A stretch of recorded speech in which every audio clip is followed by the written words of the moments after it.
In April of 2010, I was fortunate enough to be invited to join Linda Louie, the owner of Banna Tea Company, and her sister Mei Li, an expert in Chinese ethnic minority arts, on a journey to Guizhou and Yunnan provinces in southern China. Our trip was divided between researching fine teas and visits to ethnic minority areas, including the Miao town of Shidong. This was my first trip to China, and I was very excited to see these remote regions that would be impossible for me to visit without someone who knew the languages and cultures. 3 days into our trip, the Western world seemed very far away.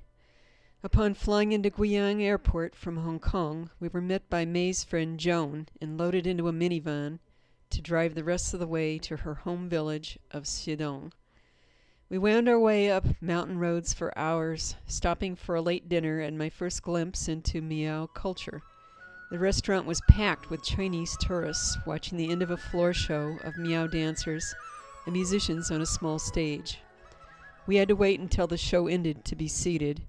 Then our food came quickly and was spread around a large pot of boiling broth. It was delicious and spicier than any food I had tasted thus far in China.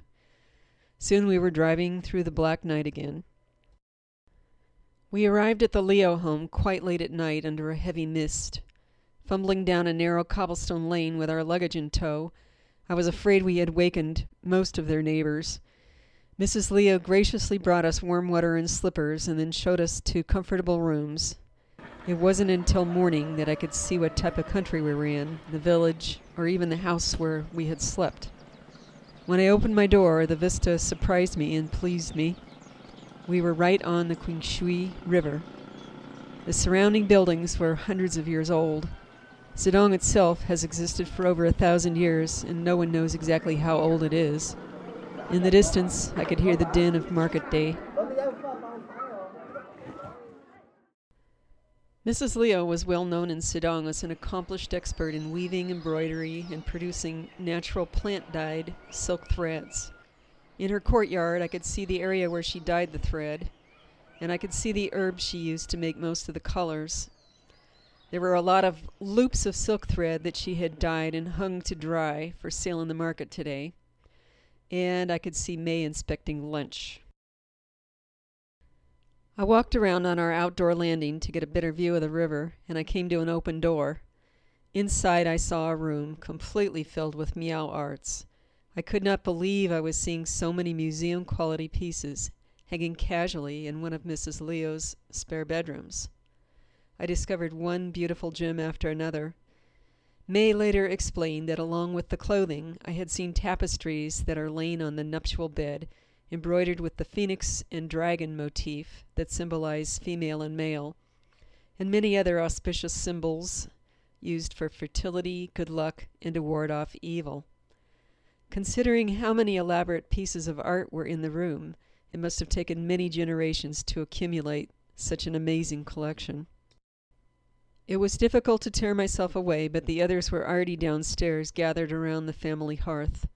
A large bucket of warm water for washing up was steaming in a corner, and there were bars of rice gluten, apples, and tea for breakfast. Directly after breakfast, Mrs. Liao and her daughter Joan gave us a demonstration on dressing in the many layers of the elaborate Miao woman's formal costume, worn on special occasions like marriages and at festivals such as the Dragon Boat Competition and the Sisters' Meal Festival. Her garments, which may have taken years to complete, are a combination of weaving, dyeing, and embroidery skills that attest to her dedication, artistic creativity, and technical abilities. They are also indicative of relative wealth. Joan began to don her full Miao regalia. First, her long hair was tied up in a high ponytail and supplemented with a fall. Joan twisted both her hair and the fall into one strand and then tied them into a top knot. The ends were tucked in under a net that held the bun intact. Then the traditional Miao scarf was wrapped around her head, just above her hairline. Straight hairs were tucked under the scarf with a hair pick, and then the pick was inserted into her top knot. Then Joan began to put on the many layers of the traditional Miao ensemble, starting with a tunic that ties in the back. Next, she put on the pleated skirt of hand-woven indigo-dyed cotton and tied it in the back.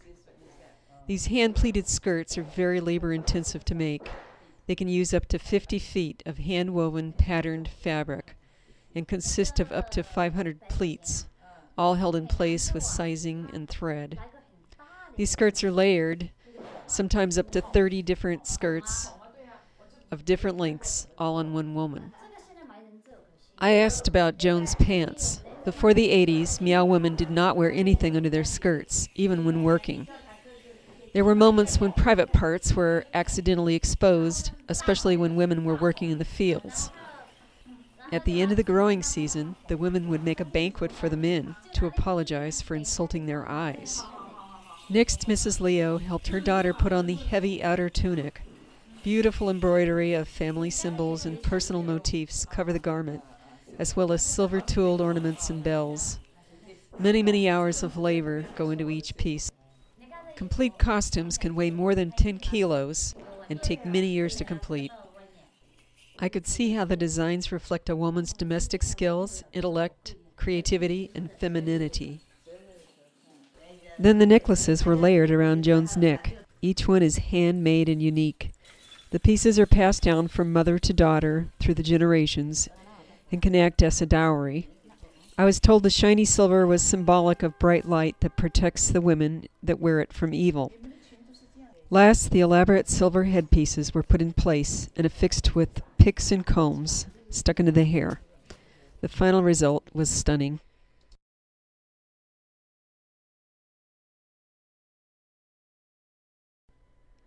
We thanked Joan and Mrs. Liao for the demonstration and then set out to see Shidong in the daylight. Once outside the front door and courtyard, we were on the narrow cobbled paths that make up most of the lanes through the residential part of Shidong. The neighbors were engaged in their everyday lives, cleaning, cooking, embroidering, dyeing, weaving, and coming and going to the marketplace. We watched a woman embroidering in the doorway of her home. She was using a local technique Shidong women are famous for, called die, or folded silk, where triangles of silk cloth are stitched onto a larger piece of cloth to create a design.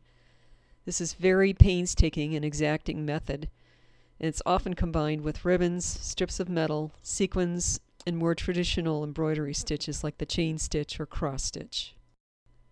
Women in Shidong are also famous for split thread embroidery, where a single silk thread is divided into 6 to 8 strands of exceedingly fine filaments, and then strengthened with resin before being incorporated into a piece.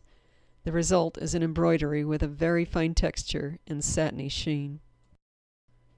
Walking further through the cobbled streets, we saw many women engaged in different aspects of the Miao textile arts.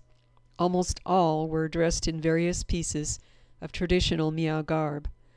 I learned that once a woman is widowed, her clothes are dyed in indigo to make them duller and more appropriate for mourning. Babies were carried in beautiful embroidered backpack-like slings, of which May has a collection. We saw that some women were using newer ones that were embroidered by machine, a trend that I expect will increase. We watched as a neighbor worked on her loom in her courtyard to create a beautiful headscarf. Walking further, we came upon an open square where long bolts of hand-woven cloth were drying on bamboo racks after being dyed in indigo. I believe this is the type of cloth that is used in the Miao skirts. I learned that this cloth undergoes many trips through the dye before it reaches the desired depth of color. Nearby, a woman was hand-dyeing a bolt in a large copper basin. Next to her was a portable stove where she boiled indigo in water to add to the basin. A closer look revealed some interesting details. Hot chili peppers were swimming in the dye, and a whole egg had been immersed in another pan. I was told later this was to deter evil spirits. I noticed the modern convention of latex gloves. We could hear a dull hammering coming from a nearby house. The dyer woman told us that the sound was the pounding of the fabrics, a last step in the cloth-making process that helped to set the color and create the shiny finish. We looked inside the open door of the one-room home. The owners were friendly and allowed us to take photos of them at work. May pointed out another bit of superstition from the past.